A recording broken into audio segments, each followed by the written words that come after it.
Hicho ambacho nateseka kila siku mimi ni mtu wa maumivu tu. Maumivu, silali, yani sifanyi shughuli zangu zozote, nipo tu ndani, nipo tu mazingira ya nyumbani. Yani inaniumiza sana, naumia yani. Niliambiwa na kule madaktari kuwa natakiwa nifanywe upasuaji.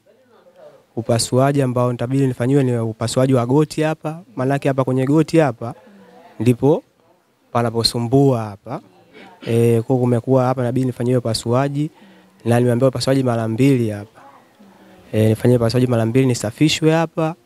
Nikitoka hapo nifungwe tena antena tuangalie kama mguu unaweza ukaunga au alikadhalika nikatwe moja kwa moja. Na alisema changamoto sasa ni nini? Changamoto ndo, yani changamoto ni utokaji wa usau kwenye goti hapa. Yani ndio hivyo, yani inasababisha kuna infection ya kwenye goti hapa. Kwa hiyo nimeambiwa hapa inabidi nisafishwe na kuna vifaa ambavyo inabidi nivinunue kwa ajili ya kusafishia hapa na kupatengeneza. Maisha yana fumbo zito sana na maisha yana mitihani mingi sana. Hapa tunakutana na kijana kutoka Mkuranga, mkoa wa Pwani, anayefahamika kwa jina la Razak Mahamudu Kitanda, ambaye safari yake ya maisha imegubikwa na kilio, simanzi na maumivu mazito yasiyoelezeka. Kila siku mimi ni mtu wa maumivu tu. Maumivu, silali, yani sifanyi shughuli zangu zozote, nipo tu ndani, nipo tu mazingira ya nyumbani. Yani inaniumiza sana, naumia yani naumia, nateseka.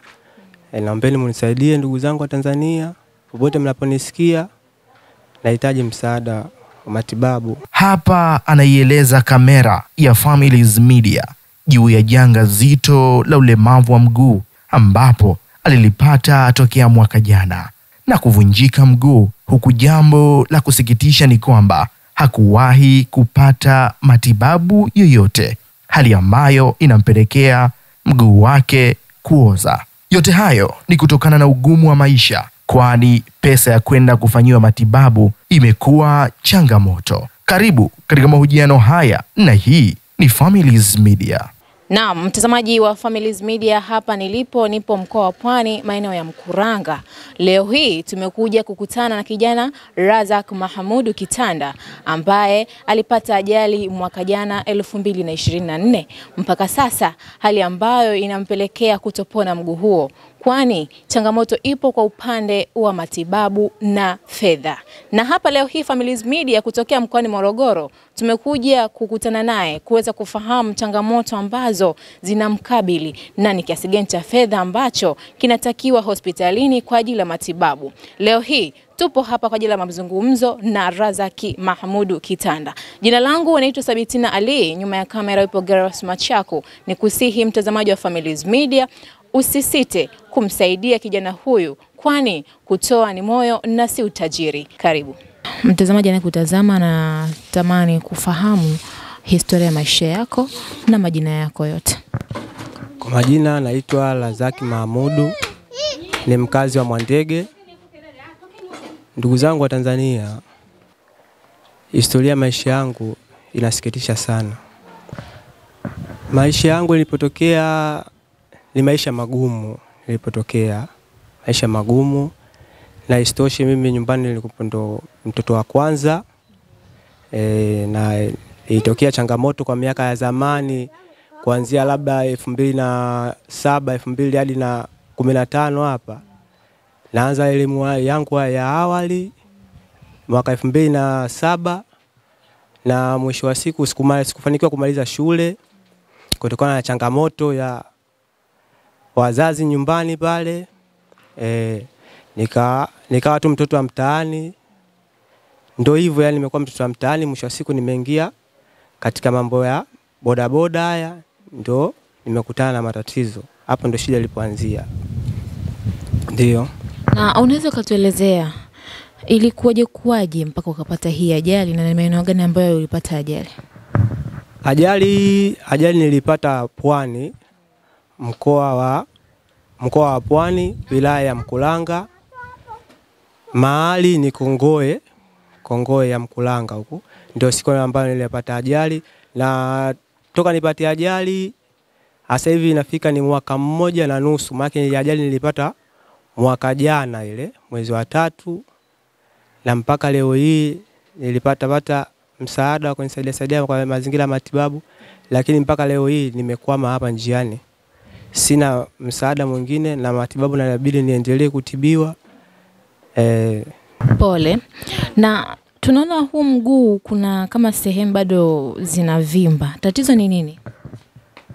Tatizo hapo ndio nimeambiwa na kule madaktari kuwa natakiwa nifanyie upasuaji ambao nitabidi nifanyiwe ni upasuaji wa goti hapa. Maana yake hapa kwenye goti hapa ndipo panaposumbua hapa. Kwa kumekuwa hapa inabidi nifanyiwe upasuaji, na nimeambiwa upasuaji mara 2 hapa. Nifanyie upasuaji mara 2, nisafishwe hapa. Nikitoka hapo nifungwe tena antena, tuangalie kama mguu unaweza ukaunga au alikadhalika nikatwe moja kwa moja. Yaani hapo sina jinsi. Kwa sababu maana ukatwe au uungwe. Kwa hiyo nikakwama katika mazingira ya matibabu. Gharama zake nimeambiwa nyingi. Kwa hiyo ndio hivyo. Naombeni tu unisaidie ndugu zangu. Na alisema changamoto sasa ni nini? Changamoto ni utokaji wa usahau kwenye goti hapa. Yaani ndio hivyo, yani inasababisha kuna infection ya kwenye goti hapa. Kwa hiyo nimeambiwa hapa inabidi nisafishwe, na kuna vifaa ambavyo inabidi nivinunue kwa ajili ya kusafishia hapa na kupatengeneza. Kwa hiyo nimekwama, na toka mwaka jana ile mwezi wa 3 nilipopata ajali mpaka mwaka huu 2025 unaingia, kuanzia mwezi wa kwanza mpaka leo sijaenda hospitali. Yaani sina, yani uko hospitali sipajui, na wameniambia yani wewe unachotakiwa ukija hapa uje fulu, na gharama zote washaniandikia kila kitu kwa ajili ya upasuaji. Kwa mwaka huu umepita, yani hakuna chochote kilichofanyika.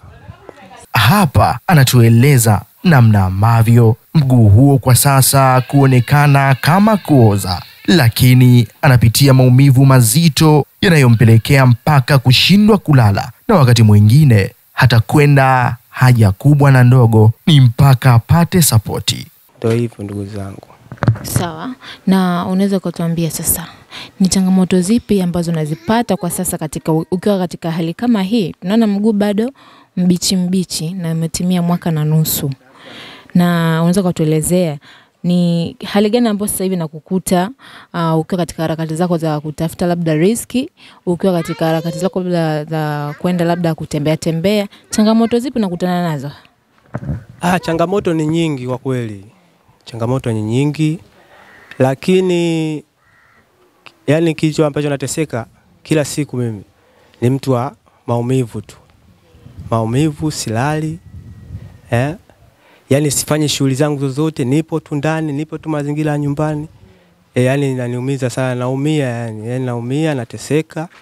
Naombeni mnisaidie ndugu zangu wa Tanzania, popote mnaponisikia, nahitaji msaada wa matibabu. Mtazamaji, kijana huyu anahitaji msaada ili aweze kupatiwa matibabu, kama anavyoeleza kuwa ameuza kila kitu chake, ikiwemo kibanda ambacho alikuwa akiishi, lakini bado pesa haitoshi kwenda kufanyiwa matibabu. Na gharama ni shilingi ngapi? Gharama hizo aliniambia milioni 3. Milioni 3. Ambapo ndio tunaenda kufanywa hiyo dressing kwenye goti na kunyooshwa. Na kunyooshwa. Sasa. Sawa, tumekuelewa vizuri kabisa, na pole kwa changamoto zinazokukuta. Na kwa upande wa tukirudi nyuma kidogo, umesema kwamba ulifanywa kidogo matibabu. Hela hiyo ilipatikana wapi na vipi kwa upande wa wazazi, ndugu, jamaa na marafiki? Kuna mchango wote ambao walikupatia? Kwa mchango nashukuru wa Tanzania walinisapoti, ndugu, jamaa na majirani, mpaka kwa hatua hii tuliofikia sasa hivi. Ni miaka mingi, kwa kweli inachosha. Yani muda mwingine sina tu cha kufanya, kwa sababu kweli watu kama kunisaidia wameshanisaidia, lakini nilipokwamia kweli ndio hapa sasa mimi nimekwama hapa. Mimi ndugu zangu wa Tanzania nachowaomba madaktari wa Tanzania wenzangu wote, naombeni msaada wenu wa matibabu. kama kuna daktari anaweza kunisaidia mimi kwa ajili ya kunitibia anitibie, na kama ndugu na jamaa kokote walipo na Tanzania bodaboda wote Tanzania hapa wanisaidie nipate kiasi cha 3 milioni kwa ajili ya kufanyiwa upasuaji wa goti. Na ni biashara gani sasa ambayo ukishapona Razak unaweza ukaifanya ukaweza kukizi mahitaji yako? Kwa biashara hapa mimi ninavyoona sitoweza biashara za kusema labda za kutembea sana. Alikadhalika labda nikae sehemu niuze duka au niendeshe hata bajaji kidogo, naona ile kidogo ile inaweza kwa nilivyokuwa inaweza ikanisaidia kidogo. Okay, sawa. Pole sana. Na unaweza kutaja namba zako za simu na jina linalotoka? Namba zangu za simu ni 07 81 44 60 03.